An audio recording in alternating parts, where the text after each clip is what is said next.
Hace ya, ha llovido, hace tiempo atrás trabajaba de escayolista en Canarias.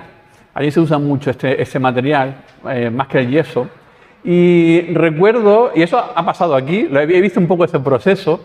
Recuerdo que cuando íbamos a una obra, nosotros no éramos los primeros, generalmente era en medio de la obra, cuando la obra estaba avanzada, entrábamos nosotros en la obra a enlucir las paredes, a poner falsos techos, moldura y un montón de historias. Pero hasta que ese proceso llegase, cuando es una obra de reforma, primero, ¿qué sucede? Y yo lo habéis vivido aquí. ¿Qué pasa primero? Que está todo, como dice el dicho, patas arriba. Primero hay que echar abajo, o entre comillas, lo que se quiera cambiar, y luego ya queda bonito. Pero al principio es un poco engorroso, hay suciedad, hay polvo por todas partes, pero es bonito a la vez, porque hay un proceso de renovación. Hay algo que está pasando, un cambio, ¿no? Para que quede mejor, aunque haya que pasar por el proceso de, primero todo patas arriba y todo sucio, de esa manera. Pero lo chungo, lo malo, es cuando sucede algo así. No sé si me puedes poner la imagen siguiente. Lo triste es cuando suceden las obras de esta manera. Esto. ¿Qué sucede aquí? ¿Qué aspecto tiene esta obra? A ver si os oigo bien. Fuerte, fuerte. Inicio, pero no acabado. Tiene un aspecto como de abandonado y de hace tiempo abandonado. Ya hay hierba, hasta hay un animal aquí, no sé si lo veis. Ha hecho ese de su hogar. Suciedad y escombros por aquí, maleza que ha crecido por todas partes. Está la estructura, pero hasta ahí se llegó, hasta la estructura. Y esto sí que es triste, porque lo otro, vale, es engorroso, hay suciedad, como decía, ¿no? Es un poco incómodo, pero se continúa y hay un proceso final. Pero lo triste es cuando algo se comienza y queda a medio hacer. Esto es peor todavía. Y la verdad es que hoy vamos a hablar de un texto que tiene que ver con un contexto, valga la redundancia, de la palabra clave quizá aquí es restauración. Creo que la tenemos por ahí. La palabra clave va a ser restauración. Y es un contexto donde tenemos los libros como, que quizás los conocemos, el de Esdras, Nehemías, cuentan esta época, en la historia del pueblo de Israel, esta época de regreso del cautiverio, donde regresan a Jerusalén y donde la ciudad, bueno, estaba de aquella manera, pero lo peor aún es el templo, ¿no? En la ciudad, los muros estaban caídos y el templo también estaba, pues, en ruina. Y entonces cuando Nehemías regresa, y también tenemos la historia con Esdras, que es donde hoy nos vamos a centrar, este es el trasfondo, y es la palabra clave, restauración, restauración. Y esto es algo que el Señor hace con nuestras vidas. Da igual de dónde vengas, da igual el contexto de tu vida, el Señor hace una obra de restauración también en cada uno de nosotros.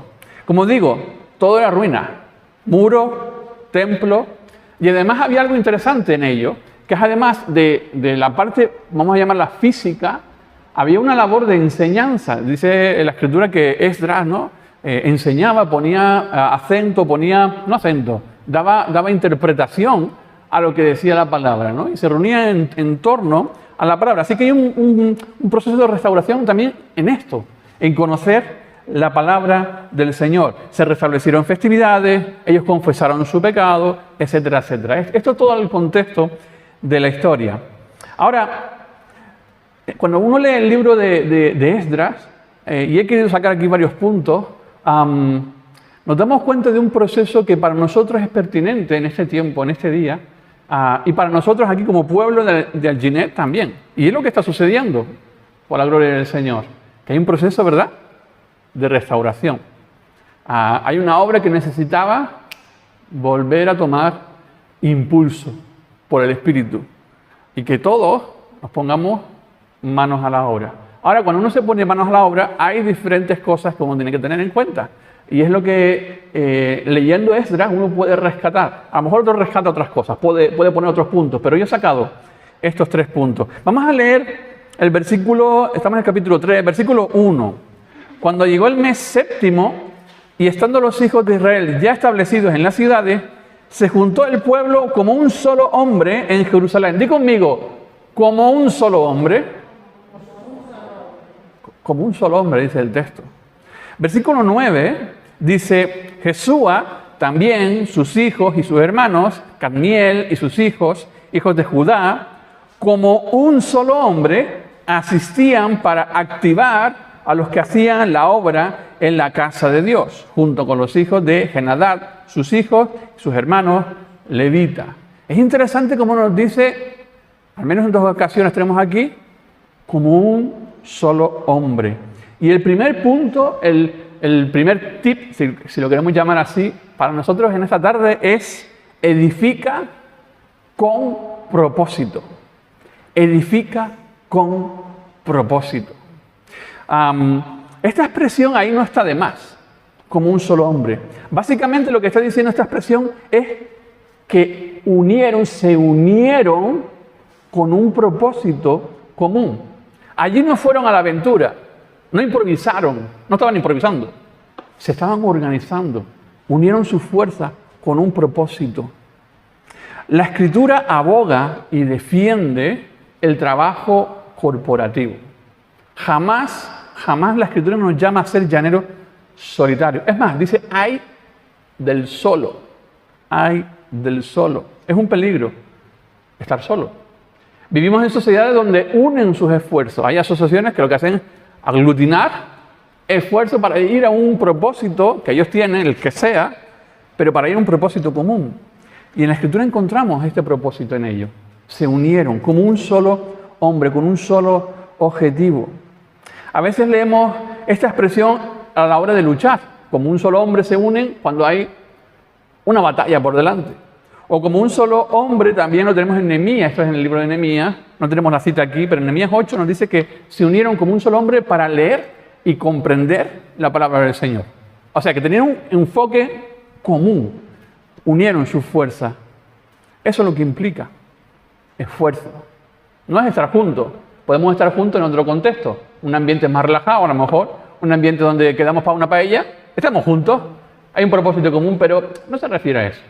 Se refiere a un objetivo concreto que estaba aquí en el contexto, en el entorno, desarrollándose. Ahora, también sabemos que como un solo hombre, no siempre es con buenas intenciones, ¿verdad? A veces hay quienes se unen como un solo hombre con el propósito a veces de destruir. Y lo vemos en el mundo. También se unen con esos propósitos. Lo vemos como el mundo está patas arriba. Valga la expresión, como dijimos antes con las obras, está todo patas arriba. Destruir, hundir, entidades incluso se unen con propósitos quizás no buenos.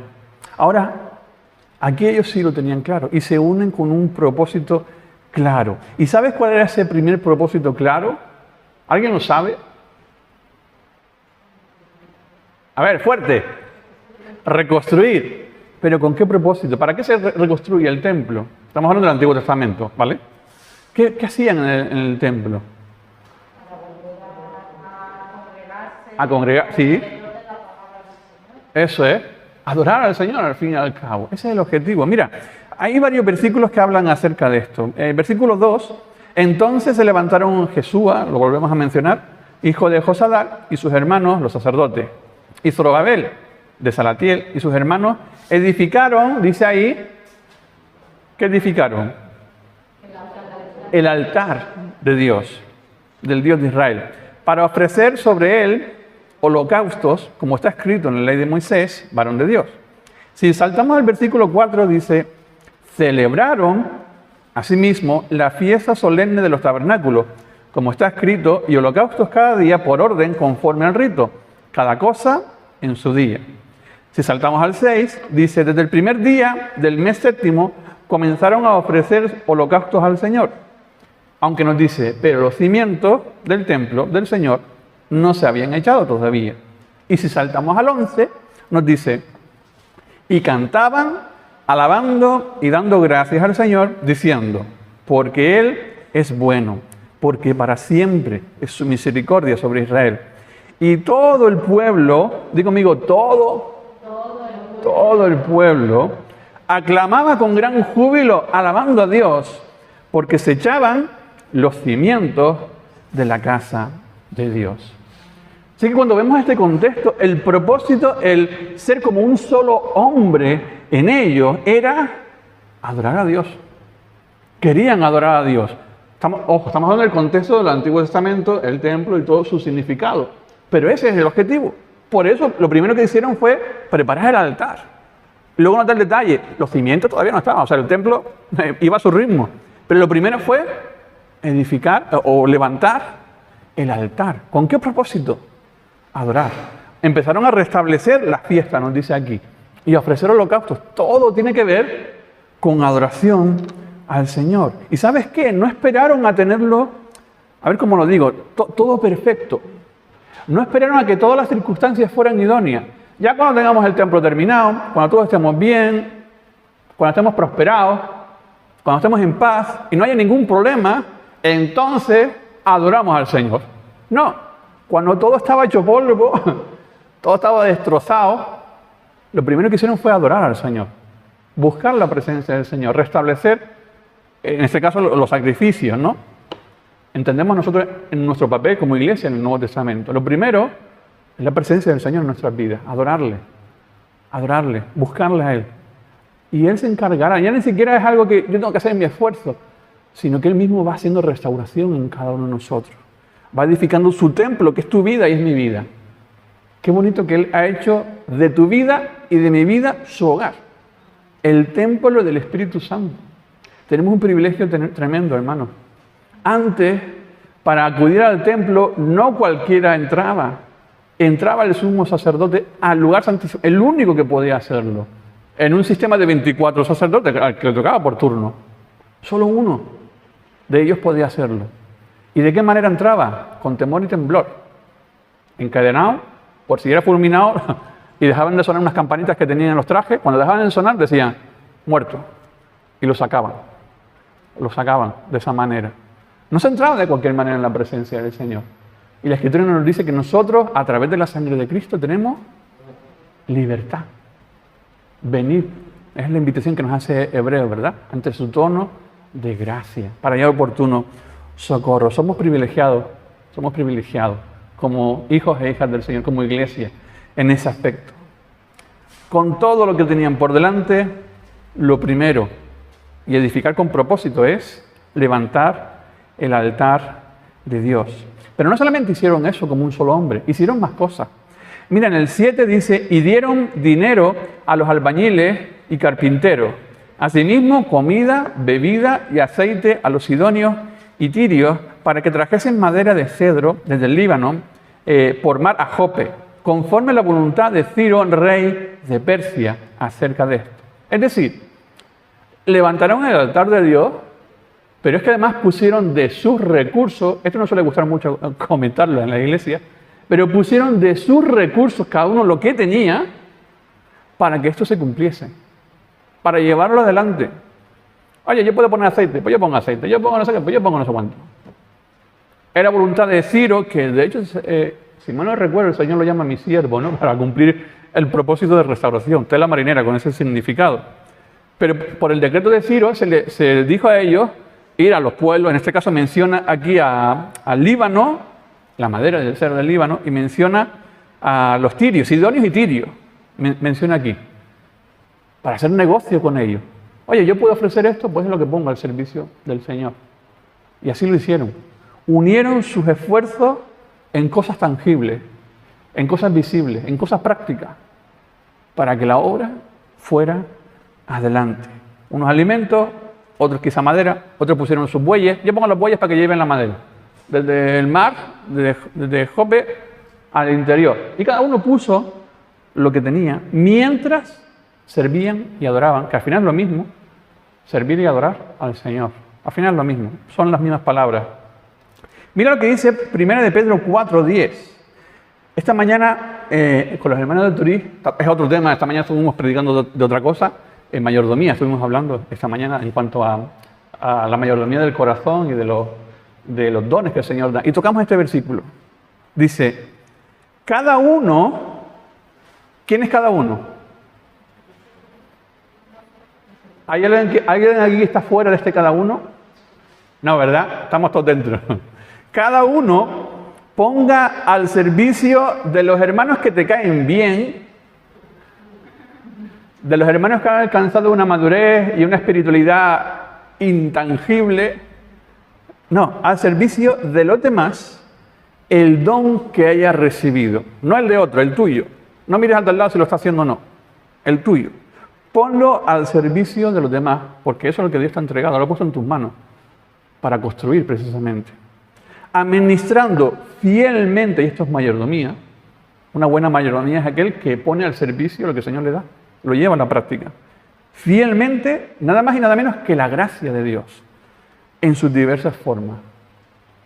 Dios nos da de su gracia en la salvación desde el inicio, por supuesto, pero su gracia sigue operando para que su iglesia siga haciendo lo que Él la llama a hacer.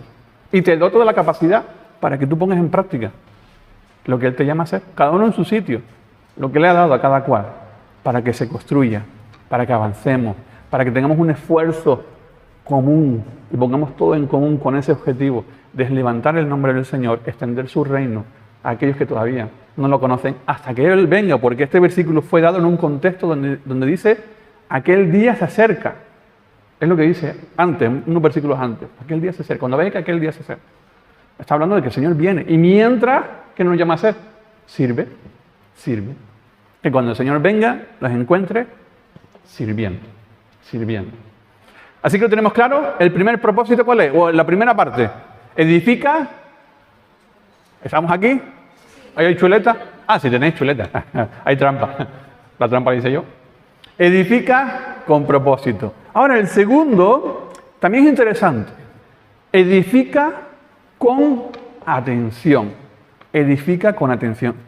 Presta atención a esto. Mira lo que dice el capítulo 4. Vamos avanzando un poquito. 4.1. Oyendo los enemigos, di conmigo la palabra enemigos. ¿Hay enemigos? Vaya.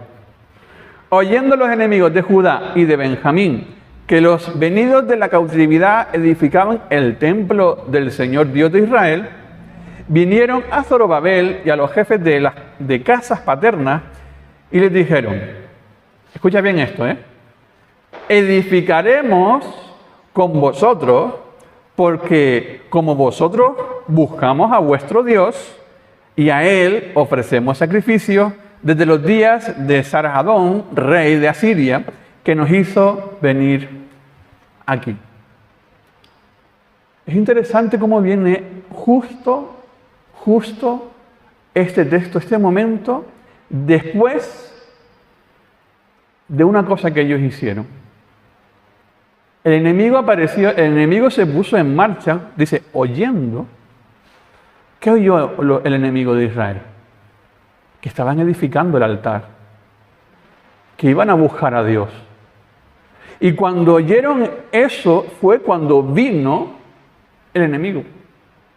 Si ellos hubieran estado, mira, ¿sabes qué? Paso de todo, vengo, edifico mi casa, me dedico a mis cosas, a mi cultivo, a mis animales, a mis negocios, a lo que sea, pero paso del templo, paso a la casa del Señor. El enemigo dice, qué guay, están en mi terreno, están como yo quiero.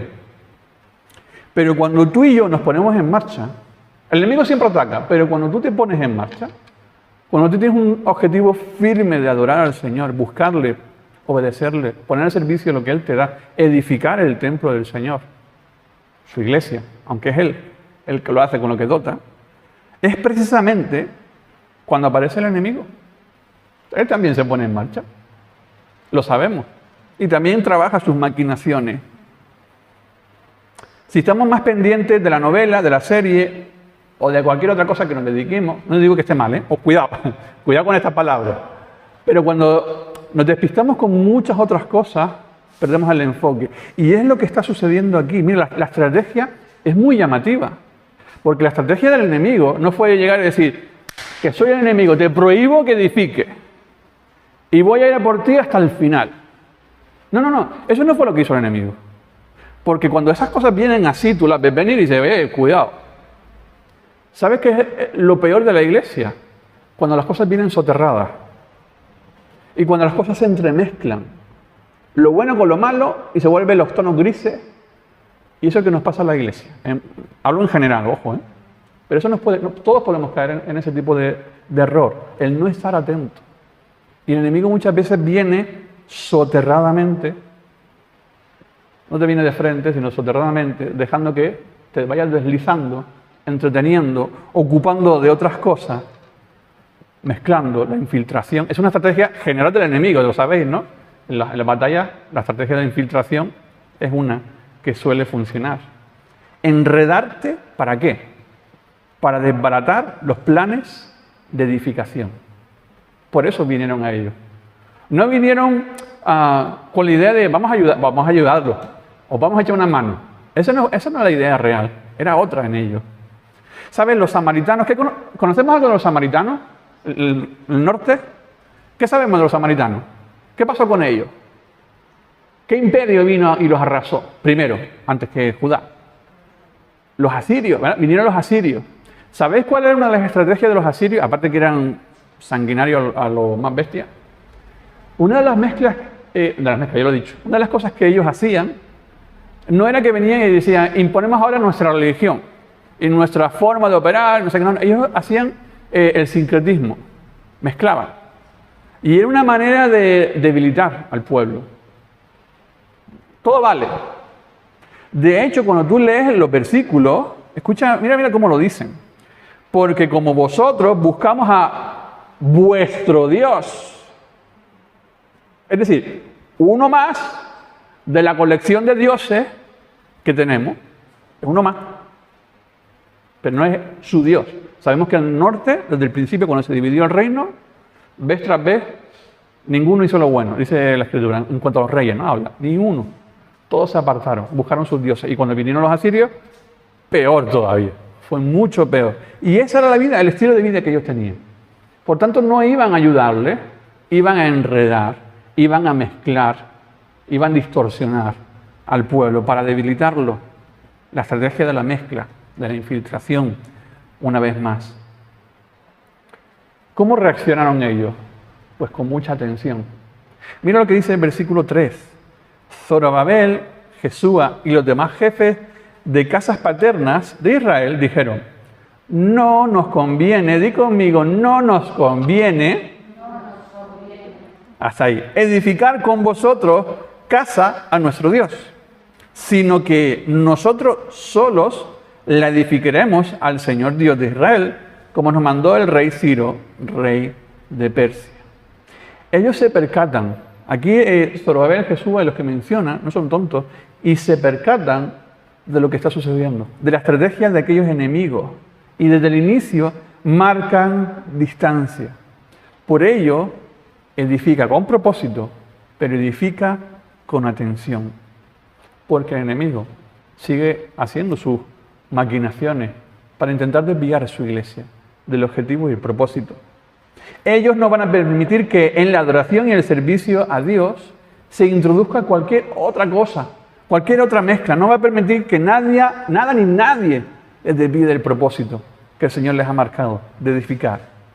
Por ello la palabra nos advierte, como estamos diciendo, de las maquinaciones del enemigo. Por eso Pablo lo habla precisamente a los Corintios, aunque es otro contexto muy distinto a esto, pero dice que Satanás no se aproveche, no gane ventaja alguna sobre ellos. No ignoramos sus artimañas. Esa es la idea. Artimaña, maquinación, acechanza, devorar, dice incluso la Escritura. Se disfraza de ángel de luz. Y es así como ataca. ¿Qué sucedió? ¿Sabes qué sucedió? El enemigo dijo, aquí no tengo nada que hacer. Lo tienen claro, ellos saben, ya me han descubierto, lo tienen claro, me voy para casa. Mi esposa dice que no. ¿Qué fue lo que pasó? ¿Alguien sabe lo que pasó? Ponme la chuleta aquí, por favor. Dice, pero el pueblo de la tierra, está hablando del norte, intimidó al pueblo de Judá y lo atemorizó otra vez. ¿Para qué? Para que no se le quitó la careta, se le levantó la careta ahora a los del norte. Cuando ya vieron que no podían, entonces dijeron, sí, no por las buenas, vamos a ir por las malas. ¿Sabes? A veces cuanto más firme tu postura, tanto mayor puede ser la resistencia o ataque que recibamos. Sabemos también quién está con nosotros. Vienen batallas, vienen dificultades, pero también sabemos quién está. Mayor es el que está en ti que aquel que en el mundo está.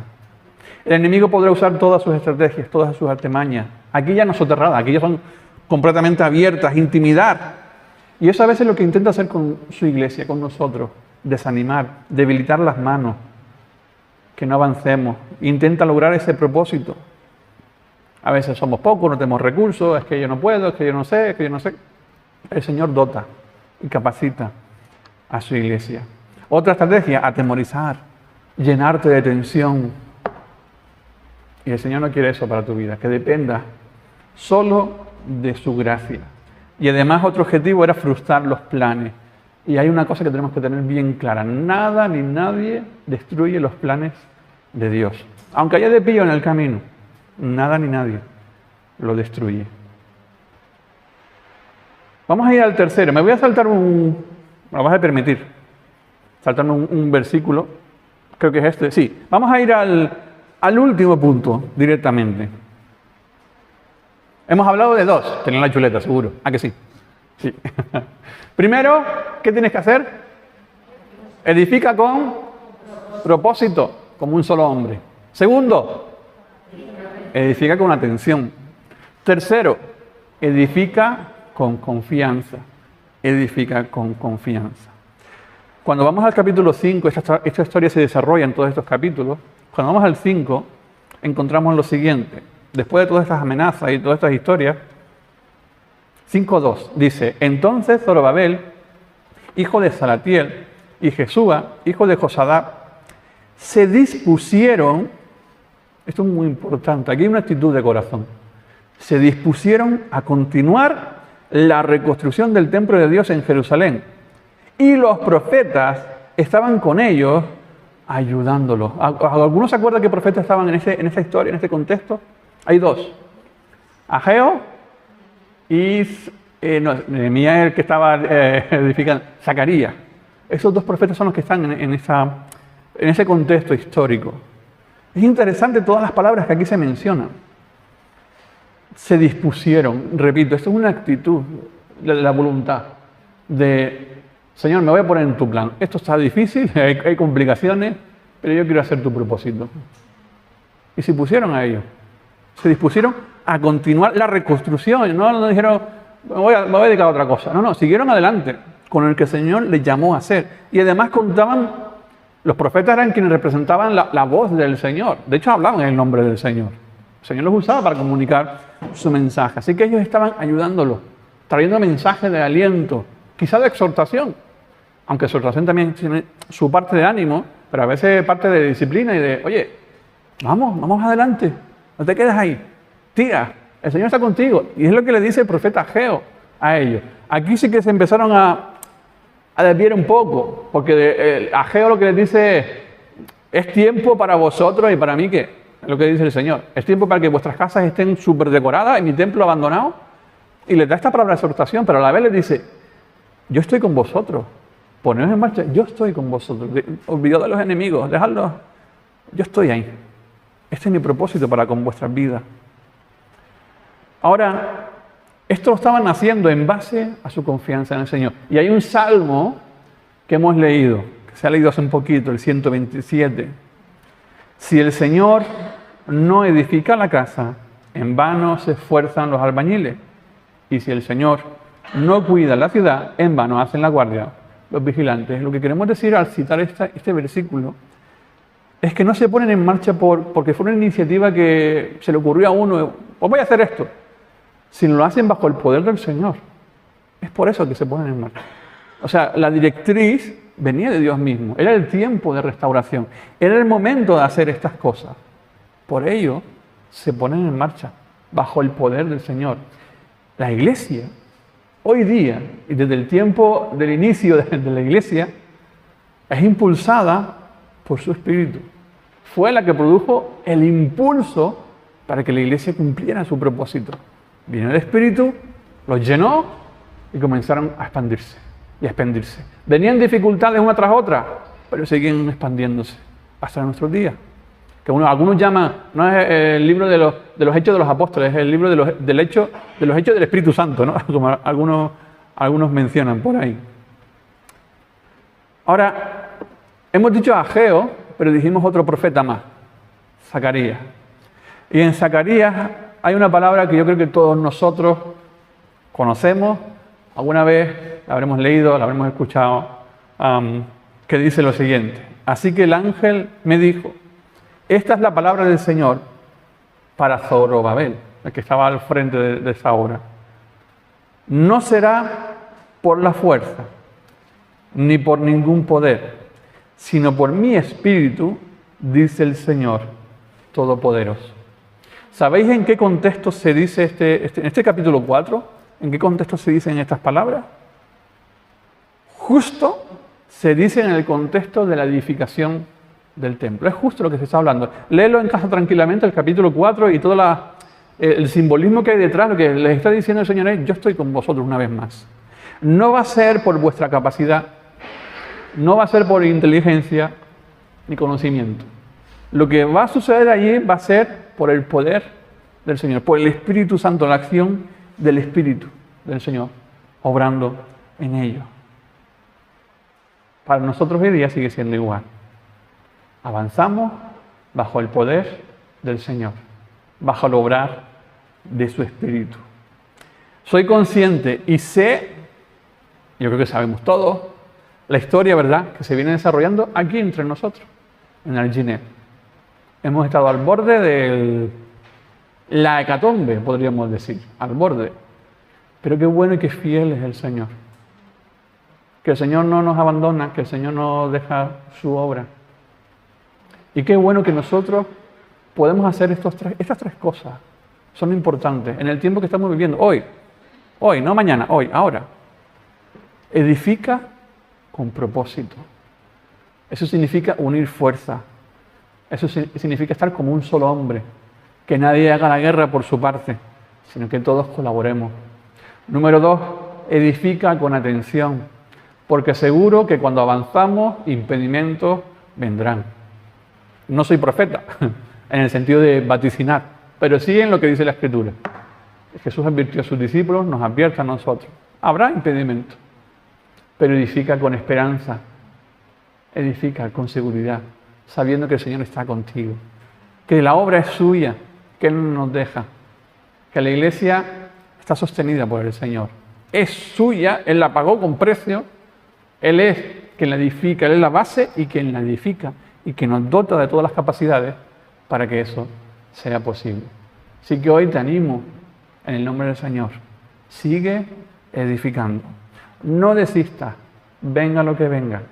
El Señor mandará o nos dotará de todo lo que necesitamos para que su obra siga adelante. ¿Te quieres sumar? ¿Alguno se quiere sumar? Ve algunas manos. Amén.